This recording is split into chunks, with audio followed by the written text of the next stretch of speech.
सभी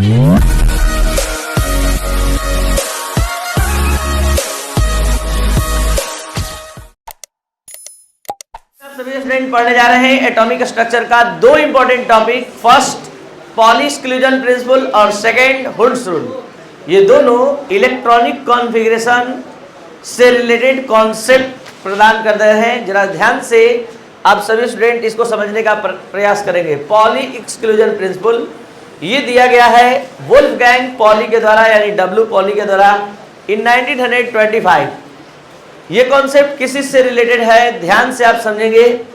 इसको डायरेक्टली हम एक एग्जाम्पल के माध्यम से समझाने जा रहे हैं, और वो एग्जाम्पल है हीलियम 2 एटॉमिक नंबर वाला ये एलिमेंट है। अब सभी स्टूडेंट इसका कॉन्फ़िगरेशन बोल सकते हैं 1s2, और इसके 1s ऑर्बिटल में इलेक्ट्रॉन कितने हैं? 2, एक क्लॉकवाइज और एक। इस दोनों इलेक्ट्रॉन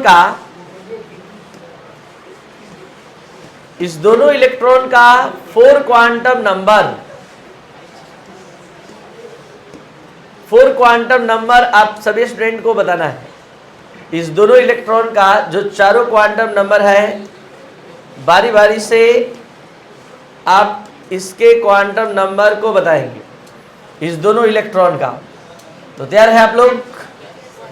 बढ़िया से देख लीजिए इस कौन से सब सेल में, कौन से सब सेल में।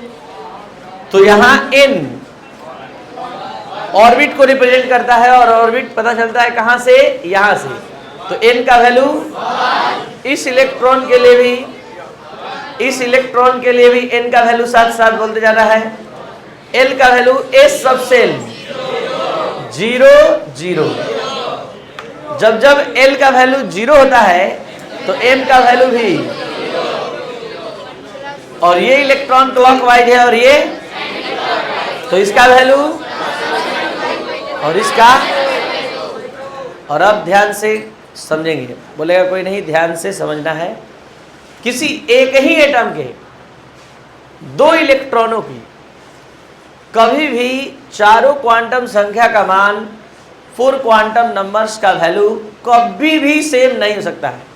देख सकते हैं इस पूरे एक्सप्लेनेशन में आप क्या देख पाए कि 3 quantum numbers n l m का वैल्यू सेम रहा दोनों इलेक्ट्रॉन का, लेकिन इसका वैल्यू डिफरेंट हो गया। इसका +1/2 है, तो इसका।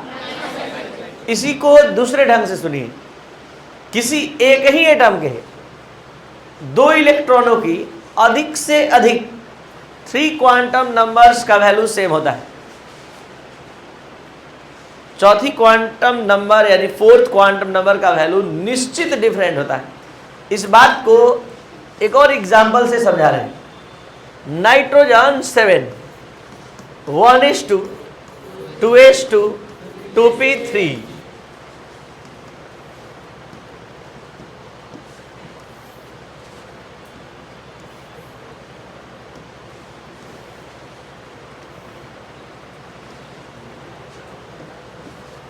इसमें 2 इलेक्ट्रॉन,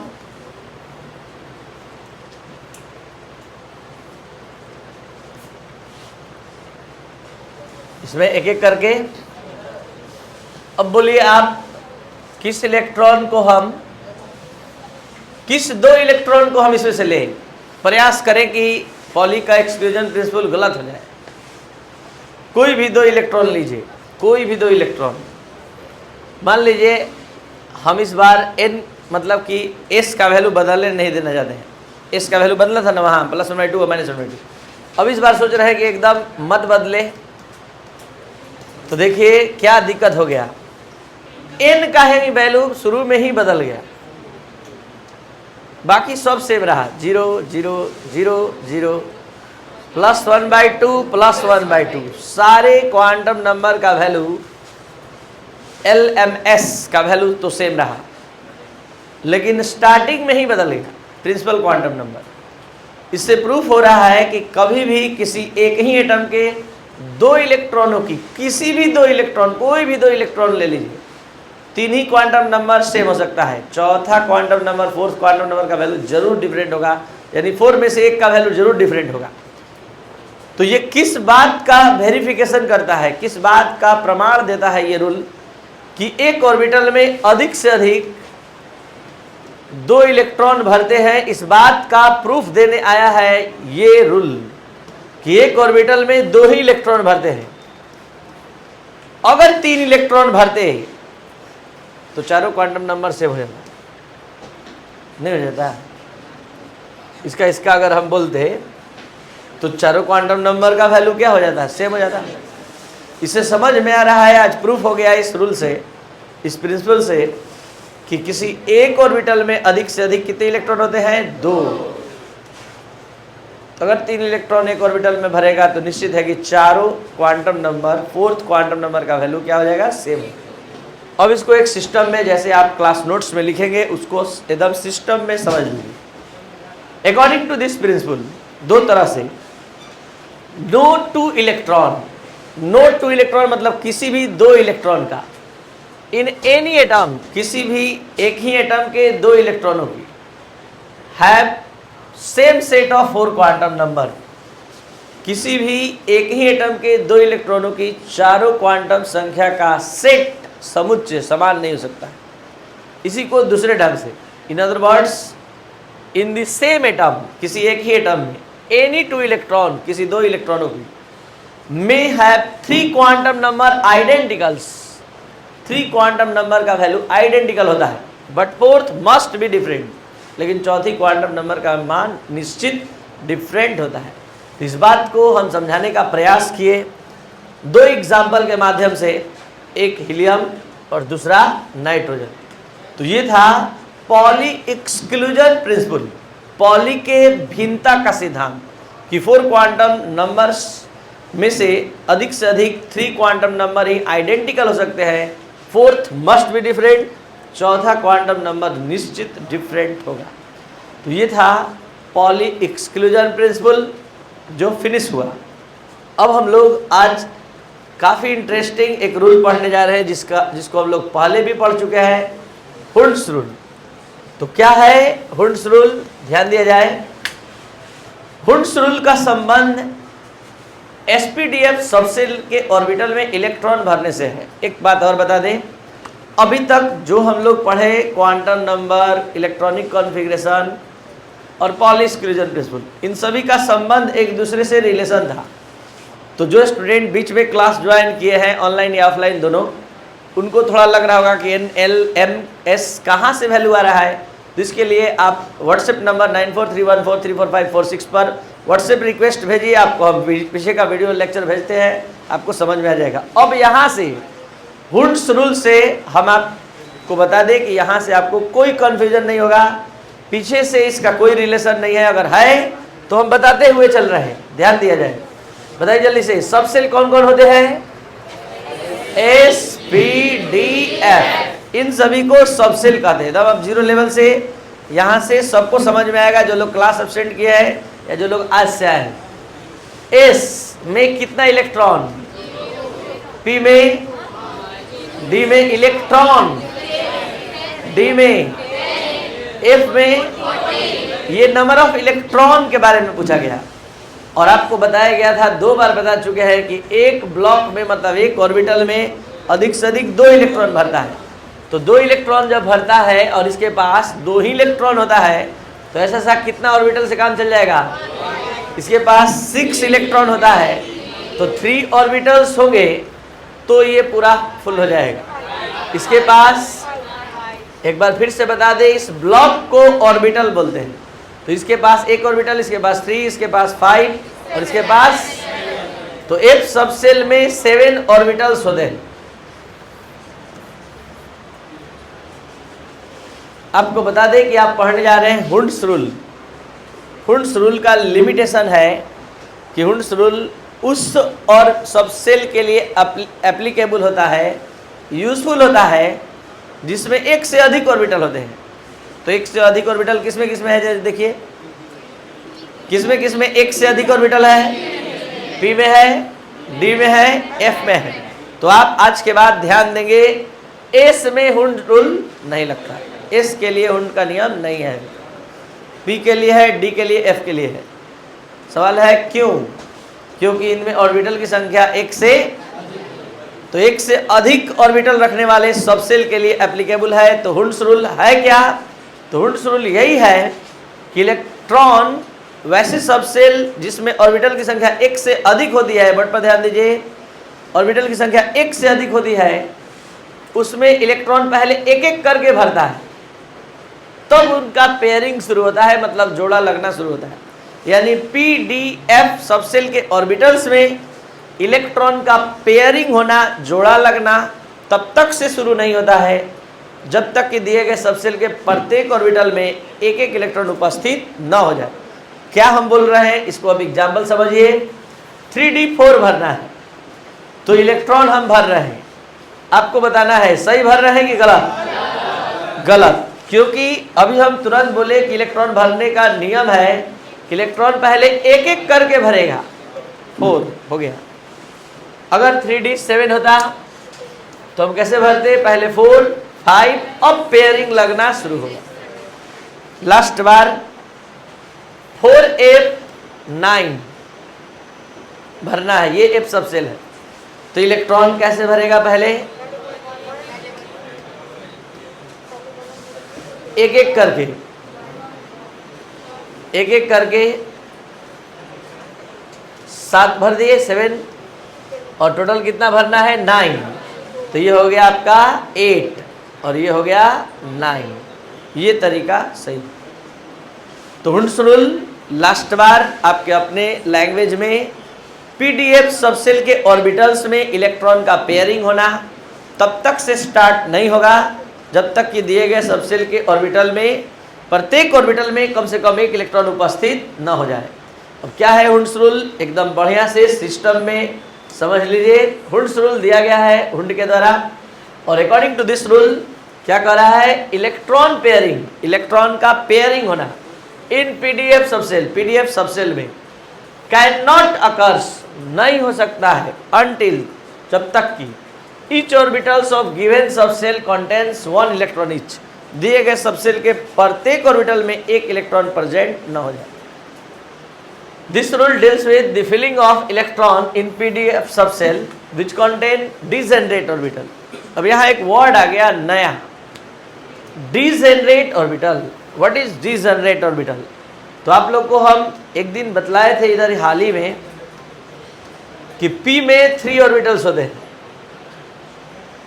P में 3 ऑर्बिटल्स होते हैं, तीनों का अपना नाम होता है, बताइए बताइए, Px Pz। इस तीनों को हम लोग डिजेनरेट ऑर्बिटल कहते हैं। डिजेनरेट मतलब लगभग इक्वल एनर्जी के ऑर्बिटल्स, ज़्यादा एनर्जी में गैपिंग नहीं होता है।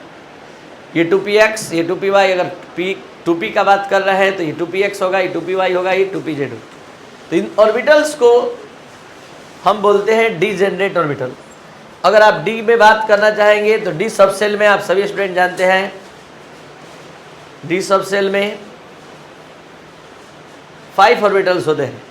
इस पांचों का अपना नाम होता है जो आ रहा है आगे की क्लास में, dxy, dyz, dzx, dx square minus y square और dz स्क्वायर। ये 5 ऑर्बिटल्स डिजेनरेट ऑर्बिटल्स कहलाते हैं। लगभग समान एनर्जी के ऑर्बिटल्स को डिजेनरेट ऑर्बिटल्स कहते हैं। तो ऐसा जब होता है कि कोई सबसेल इक्वल, लगभग मतलब सेम एनर्जी के ऑर्बिटल को लेकर आता है, तो इलेक्ट्रॉन पहले एक एक करके भरता है, तब जाकर पेयरिंग होना शुरू होता है। यानी पेयरिंग तब तक से शुरू नहीं होगा जब तक कि सभी ऑर्बिटल में एक एक इलेक्ट्रॉन उपस्थित न हो जाए। तो ये था आपका हुंड्स रूल जो हमने यहाँ समाप्त किया। अब हम verification of Hund's rule, Hund's rule का वेरिफिकेशन समझाने जा रहे हैं। थोड़ा देर के लिए आप सभी स्टूडेंट समझ लीजिए कि आप हुंड्स रूल नहीं जानते हैं, हुंड का नियम नहीं जानते हैं, और तब आप कार्बन का कॉन्फ़िगरेशन लिखने चल दिए। तो कैसे कैसे लिखेंगे देख लीजिए। इसमें तो हुंड्स रूल अप्लाई नहीं होता है, इसमें भी नहीं होता है। इसमें होता है, लेकिन अभी हम हुंड्स रूल भूल गए। तो आपके क्लास का 3 स्टूडेंट, 3 तरह के सोच वाला, आप लोगों में से कोई एक जो हुंड्स रूल नहीं जानता है, इलेक्ट्रॉन का फिलिंग शुरू किया, उठाया, दोनों इलेक्ट्रॉन को इसी में भर दिया। आप लोगों में से कोई एक क्लॉकवाइज और एक अलग अलग ऑर्बिटल भर दिया। आप लोगों में कोई थर्ड स्टूडेंट दोनों को क्लॉकवाइज या दोनों को एंटी क्लॉकवाइज भर दिया। आपको पता करना है इसमें से कौन सा कॉन्फ़िगरेशन सबसे ज़्यादा स्टेबल है। तो ये आप इसलिए बोल दिए क्योंकि हुंड्स रूल आप फॉलो कर रहे हैं, हुंड्स रूल जो बोला उसके अनुसार बोल दिए, लेकिन इसका पूरा प्रूफ देने जा रहे हैं कि सी वाला, हुंड्स रूल वाला ही क्यों सही है। ध्यान से समझिएगा। आप इतना जानते हैं कि इलेक्ट्रॉन पर कौन सा चार्ज होता है? निगेटिव। तो इस इलेक्ट्रॉन पर भी निगेटिव चार्ज है, इस इलेक्ट्रॉन पर भी निगेटिव चार्ज है। निगेटिव चार्ज दोनों पर, और दोनों एक ऑर्बिटल में है। यहाँ भी देखिए दोनों इलेक्ट्रॉन पर निगेटिव चार्ज होगा। रिपल्सन यहाँ भी होगा, रिपल्सन यहाँ भी होगा। बता सकते हैं कि इस दोनों में ज़्यादा रिपल्सन कहाँ होगा? ए में कि बी में? क्यों? क्योंकि वो ज़्यादा नज़दीक है और ये ज़्यादा दूरी पर है। तो निश्चित है कि यहाँ रिपल्सन ज़्यादा होगा, तो ये ज़्यादा अनस्टेबल स्टेट होगा। यानी स्टेबल स्टेट ये होगा ही नहीं, काफ़ी अनस्टेबल स्टेट होगा जो कभी संभव नहीं। अब हम इस दोनों का प्रूफ देने जा रहे हैं कि ये दोनों में दोनों इलेक्ट्रॉन अलग अलग है, लेकिन कंडीशन अलग अलग है। इसमें दोनों इलेक्ट्रॉन एक दूसरे से अपोजिट स्पिन दिखा रहे हैं, एक क्लॉकवाइज तो एक, और इसमें दोनों क्लॉकवाइज। तो सुनिएगा, मेन कॉन्सेप्ट कहता है कि जब इलेक्ट्रॉन एक दूसरे के सापेक्ष पैरेलल स्पिन दिखाते हैं तो उनके बीच होने वाला रिपल्सन मिनिमम होता है। रिपल्सन यहाँ भी होगा, रिपल्सन यहाँ भी होगा, लेकिन यहाँ का रिपल्सन मिनिमम होगा क्योंकि दोनों क्लॉकवाइज है, दोनों पैरेलल स्पिन दिखा रहा है एक दूसरे के सापेक्ष, और ये एक दूसरे के अपोजिट स्पिन दिखा रहा है। अपोजिट स्पिन दिखाने के कारण इसका रिपल्सन मैक्सिमम होगा जो स्टेबल स्टेट नहीं होगा, और इसका रिपल्सन इससे मिनिमम होगा। तो इस तीनों में सबसे मिनिमम रिपल्सन जो दिखाएगा वो मैक्सिमम स्टेबिलिटी शो करेगा, और यही स्टेट सी मैक्सिमम स्टेबिलिटी शो किया जो हुंड्स के रूल के अनुसार भी है। तो हमने स्टेट ए को कैसे गलत साबित किया? Maximum repulsion, very less stability. Maximum repulsion क्यों? क्योंकि ऑर्बिटल रहते हुए जबरदस्ती आपने भर दिया दोनों इलेक्ट्रॉन को एक ही ऑर्बिटल में, और रिपल्सन सबसे ज़्यादा हो गया, स्टेबिलिटी सबसे कम, इसलिए यह स्टेट संभव। अब इस दोनों में आप कहेंगे अलग अलग है, दोनों तो सेम सिचुएशन है। तो यहाँ पर कुछ और जानना पड़ेगा कि इलेक्ट्रॉन इलेक्ट्रॉन के बीच रिपल्सन इसमें भी है, इसमें भी है, इसमें भी है। यहाँ सबसे मैक्सिमम, और इस दोनों में इसमें मिनिमम। क्यों? क्योंकि पैरेलल स्पिन होने पर मिनिमम रिपल्सन होता है, एंटी पैरेलल स्पिन होने पर मैक्सिमम रिपल्सन होता है। तो इसमें रिपल्सन मैक्सिमम और इसमें रिपल्सन मिनिमम। तो ये था आपका आज का क्लास, हुंड्स रूल और पॉली एक्सक्लूजन प्रिंसिपल। अगर आपको अच्छे से समझ में आए तो इसको शेयर और सब्सक्राइब करें। Thank you.